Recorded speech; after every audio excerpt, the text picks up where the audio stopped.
chilling tales told by old Nancy, the witch of Salem, and Satan, her wise black cat.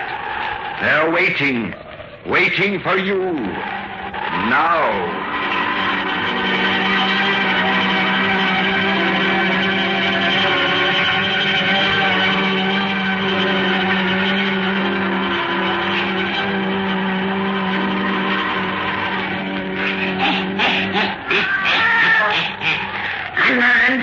Old I be today. Yes, sir, 103-year-old.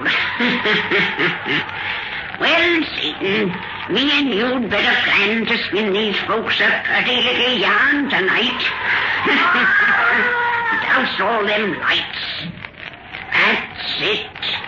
Make it nice and dark and cheerful when you hears our bedtime stories. Now, draw up to the fire and gaze into the embers. Gaze into 'em deep, and soon you'll see the dining room of a fine old house in England. And there, on the evening of the 13th of May, begins our yarn about the devil's number. The devil's number. Serve coffee and liqueurs in the East Room, Peters. You'll be more comfortable there. Yes, sir. Permit me to lead the way, Mrs. Oliver. Certainly. What a wonderfully huge place you have here, Mr. Rockwell. Harry, don't you wish that our home had so many rooms that we'd be compelled to designate them by points of the compass? I'm not sure that I do when I think of Mr. Rockwell's yearly cost for upkeep. When my original ancestor built the place in 1512, and other ancestors later enlarged it, they had a very poor regard for a 20th century descendant who'd have to bear its expense in depreciated currency. Here we are. Take this chair, Mrs. Oliver. Thank you. This house was built in 1512, you say. My, that's over 400 years ago. Yes, its lack of modern conveniences attests to that. You know, I'm offering you very poor hospitality in exchange for the jolly entertainment you afforded me at this time last year. Poor hospitality? After that dinner? Anyone can feed his friends. But you fed me in such a delightfully original manner. Original? Don't you remember? By a coincidence, today's day and date are precisely similar, except for the month. You were at my anti-superstition party. Yes, with 13 at table, and you compelled everyone to break a mirror. And to spill salt. To enter the dining room, I had to walk under a ladder. Of course you were at that mad affair. I shall never forget it. I've gone about knocking on wood ever since. I'm only joking about being superstitious, of course, although it's bred in my British bones. There's the coffee and liqueurs, sir. Oh, yes. Will there be something else now, Mr. Rockwell? Not for the present. I'll ring if I want you. Yes, sir. You know, it's a darn funny thing that we should visit your place for the first time on Friday the 13th, as you first visited us. The coincidence never occurred to me until you mentioned it. I thought of it when I drove you down from London. If we hadn't been detained in Liverpool, we'd have begun our visit yesterday, as we planned. Perhaps the hoodoos I made you attempt last year arranged the coincidence. I scarcely think the hoodoos will harm us after this long time. But perhaps we should light a bonfire to keep them at a distance. Light a bonfire? Yes. Evil spirits are afraid of fire. If you look out that window, you'll see several fires which my tenants have lighted for their protection. Your tenants? You mean modern English farmers believe seriously in the ill fortune of this day? Whether they believe seriously or not, they take no chances. Do you know the basis for its ill fame? Why? Because Friday was the day of crucifixion. Yes, when evil triumphed over good, and the devil over God. 13 is the devil's number, because he was the chief of each convene of witches and wizards, which always numbered 12 in addition to himself. Now, you've been holding out on us, Bert. We never dreamed that you were an authority on folklore. Oh, dear me, I'm not. I'm only the merest dabbler. But it is an interesting subject, don't you think? Most interesting, particularly for today. Would you like to see a concrete example of the 13 superstition? A concrete example? Yes. But first, you must assure me that you're not at all squeamish. Not I. Then come this way. Oh, Peters! Peters! Yes, sir. Fetch me a lamp or a lantern, will you? Yes, sir. Now, I'm taking you to the unused portion of the house. You sure you won't mind looking at human bones, Mrs. Oliver? Human bones? Very old ones. They've been in the house for nearly 3 centuries. You keep bones in the house? Well, they belong to an ancestor of mine. He was such a wicked old chap, the church wouldn't permit his remains to be buried in consecrated ground, so we had to find a resting place for them somewhere. Besides, he wanted them to be here. Here's the lantern, sir. Oh, thank you, Peters. You're You're going into the old part, sir? That's where we're headed. Not towards the North Tower, sir. Yes, to the crypt of old Eric. Please don't go in there, sir. Not tonight, Mr. Rockwell. If the old wizard starts any trouble, Peters, we'll shout and let you know. But, Mr. Rockwell... Come along, you two, who want to learn about superstition. Mr. Rockwell, wait. Wait. Take this. Oh, must I carry that prodigious weapon with me? You've promised me you always will when you go in there, sir. Please. Oh, very well. I'll take it. Now, come along. Open the door. Yes, sir.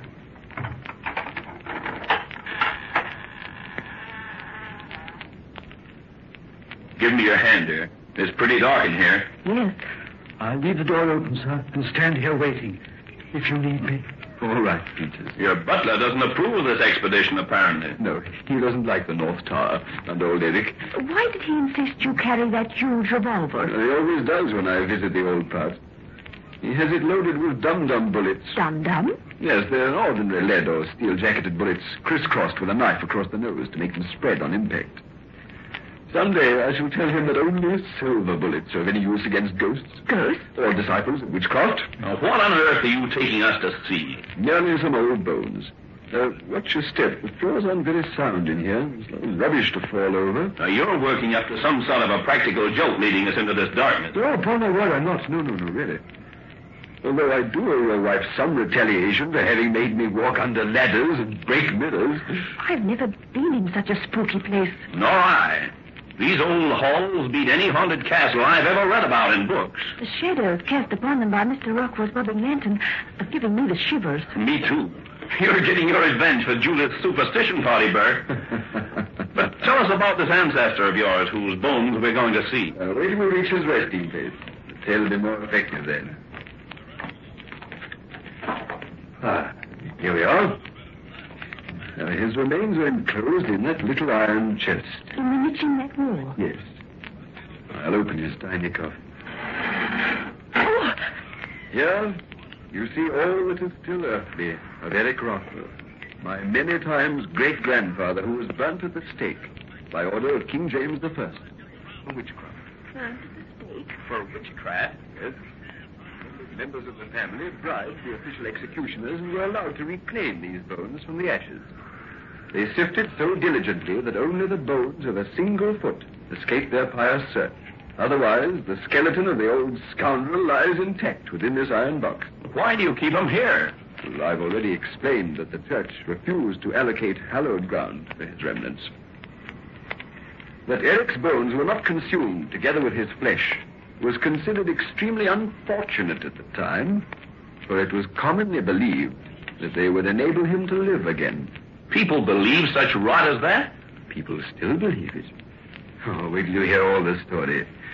Gather round me, my children, and listen. The old gentleman whose skull and assorted bones lie before us in these pretty shadows had great supernatural power. According to incontestable records, he was born in the year of 1514. He was executed in 1623. When he was over 100 years old. When he was 109 years old. But when he was led to the stake, he didn't look a day over 40. Bert, are you making all this up? Not a word of it. However, let's hear the rest of Eric's history.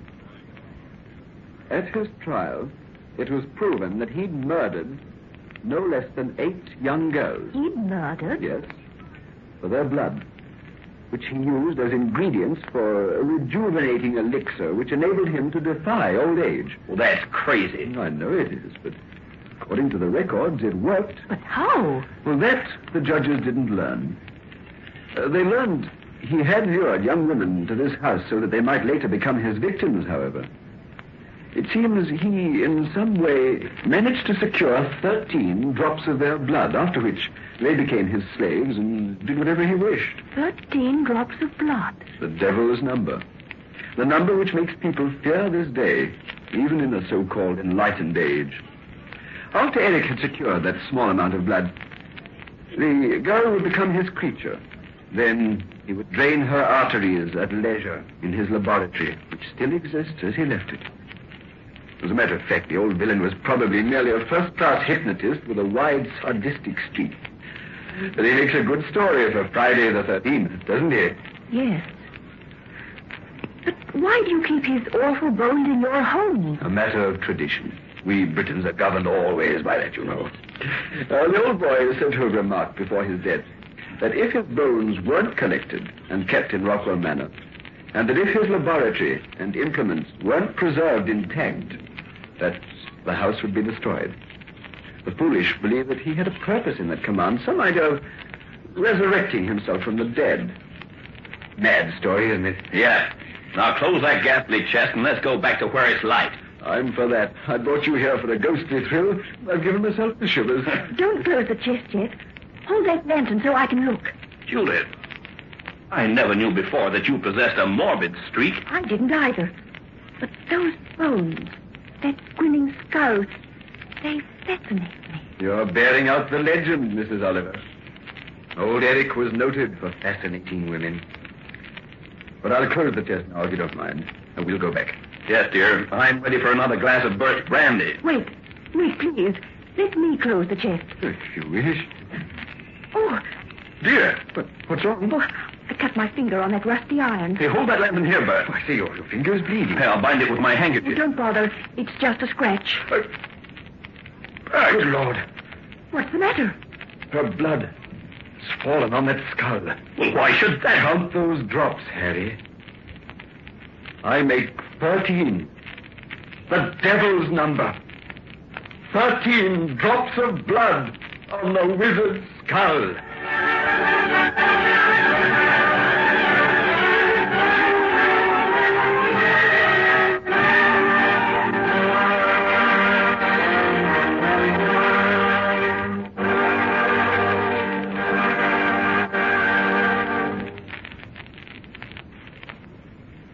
Honestly, Harry, if we hadn't known Mr. Rockwell for so long as the steadiest sort of person, I'd think he's a little mad. Quiet, dear. His room's next to ours. He might hear you.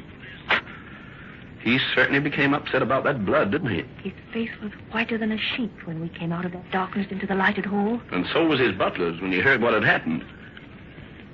It was strange, though, that you should cut your finger and that just 13 drops of blood should fall upon those bones after what Bert had told us. Yes. There were just 13 drops. Exactly. I counted them. They all fell on top of the skull, and it absorbed them like blotting paper. Coincidence, wasn't it? Yes. If there was any superstition in my makeup, I'd have been more shaky about it than Bert. Why? Would you think my blood could restore the old wizard to life? Oh, that's ridiculous. Why did you want to close that closet, Judith? I don't know. Just a mood, I guess. Well, I'm tired. Let's go to bed. All right. I'd better remove the handkerchief you bound around my finger and wash it thoroughly before I take off my dress. I don't want bloodstains on this new gown. Now, I'll put some iodine on that cut. Harry, Huh? this is funny. What? There's no blood on either my finger or the handkerchief. No? Yet the cut was bleeding profusely when you bound it. Let's see. Look, That is funny.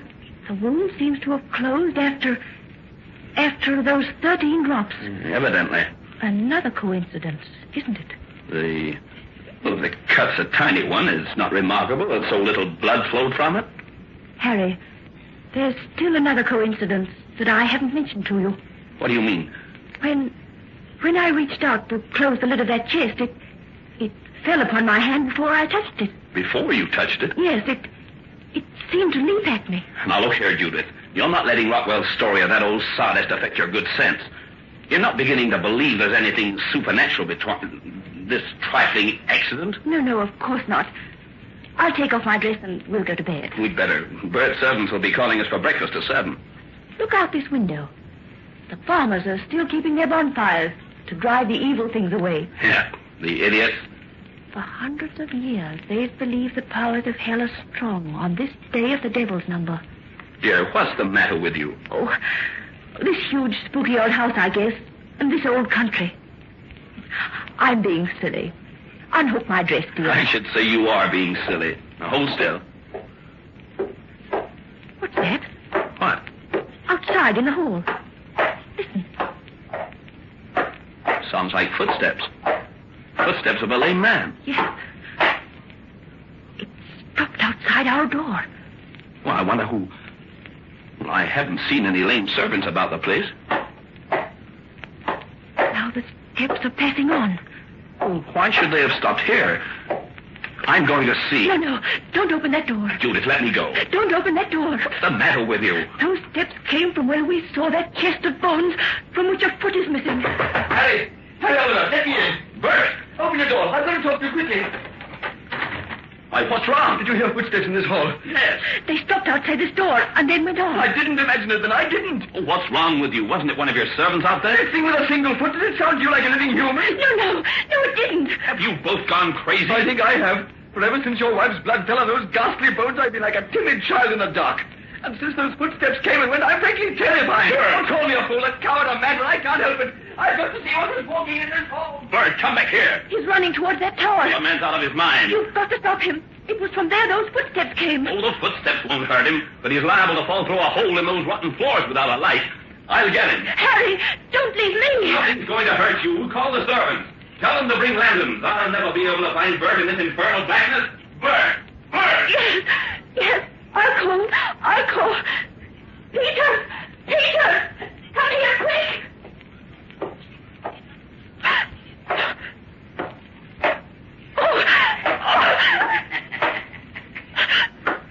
Please, don't scream.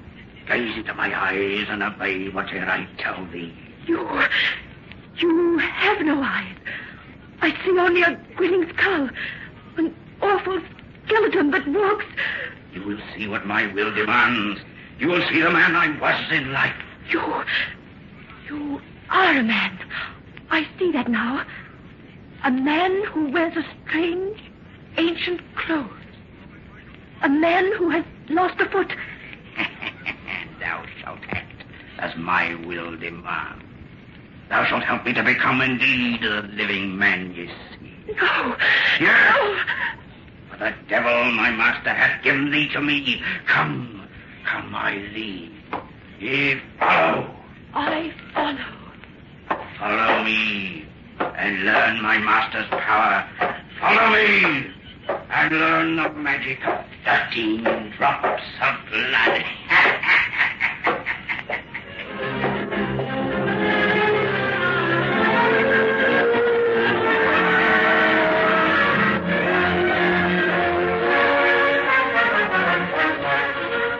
Those bones are missing from their chest, Harry.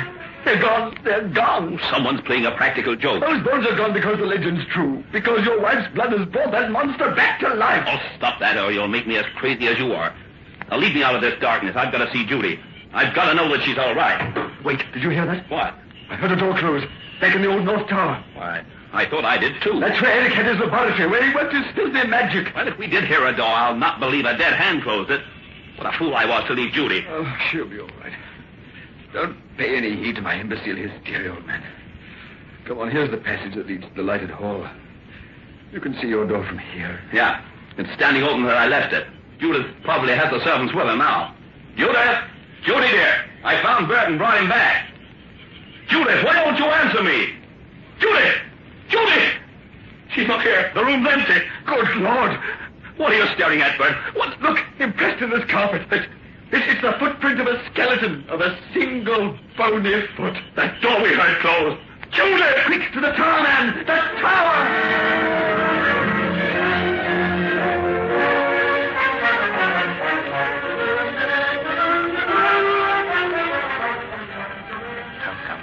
Come, we have little time to waste, my dear. Soon thy husband and the present master of this house will note thy absence and seek thee in this laboratory.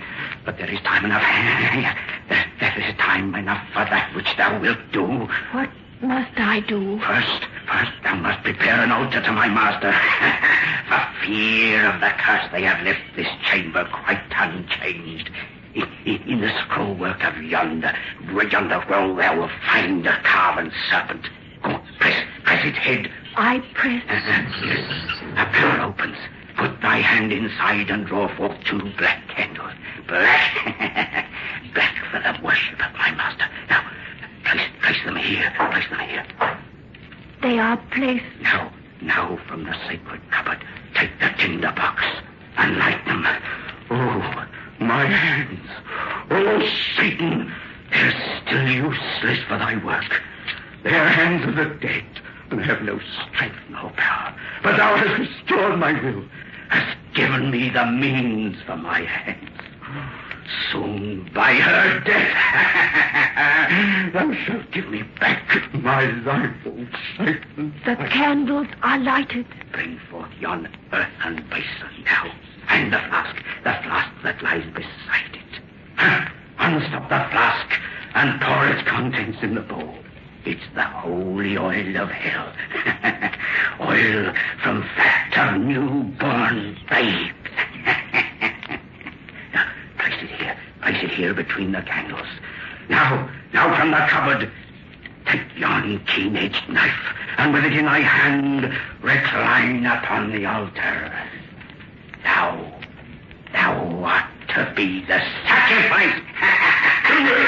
Why, thine husband comes, but he will be too late. Hey, the door's locked. Why are you inside there, Judith? Answer me! Answer not. Lie thou on the altar. I do as you command. I heard her voice. She's in there. The clock. The dead is in there, too. The dead shall soon be alive. Warm blood shall enter his bones and the flesh again. He means her. Get on, man. Break down this door. Break it. Help us. Raise thy knife, woman, and strike it to thy heart. Oh, don't do that. Harry. Raise not his voice. Obey it, son. Obey me. Listen to me. Now, strike. Strike that knife into your heart, I say. No. The door's giving, Harry. Come on, Quick. Use that knife that I may have my blood. Don't do this. Don't. Strike. Don't let her. Strike. Devil in hell, my master. Satan lend power to my long dead will. By the 13 drops of blood thou didst give me from this woman, make her give me all the flame within her veins. No! Oh, whatever! I call on hell! Strike, woman! Strike! I obey. Judith! The door's open! The door's open! Strike! I try. Stop her! Woman, turn thy blade on them who say I can't hold it. He's all the strength of hell. Stop him! Strike! Oh, she's cut me. Back a knife with my arm. I have thy blood. Thou too will be in my power. Don't let those bony hands touch that arm. You'll be under his spell as she is. I can't stop him. The blood! My blood! Just 13 drops! And the toy at me. I've got a knife! I've got it! Now, look out! I've knocked the lighted candle in this oil. The oil is spreading flames all around the room. Fire's the only way to stop this monster. The one way to destroy him. Not if he escapes. He's circled the flame. He's out the door. Couldn't follow him. The woman still remains my slave. Her blood yet will give me life. Stop him, Bert. Stop him. You have a gun. The one Peter gave you. Shoot. Leaden bullets won't destroy a thing of hell. We have nothing else. He's going away with Judith. Try. Try, but there's no hope. Stop them. Fallen. And a scattered heap of bones. Harry! Judith's coming back to me. The devil's spell is lifted from her. Oh, Harry, darling. My dear. But leaden bullets couldn't destroy a thing of hell. They couldn't. You said the dum-dum bullets in that pistol were made by cutting a cross upon the notebook. A cross? Yes, a cross. The sign of heaven. We must get out of here and rouse the servants. Those flames can't be stopped now. Soon this house will fall as old Eric prophesied. Wait. Listen. The clock is striking midnight. The devil's day is over.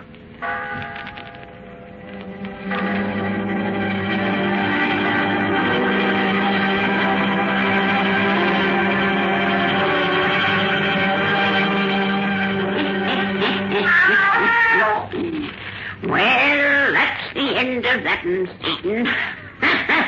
You folks look out for Friday the 13th when it comes your way.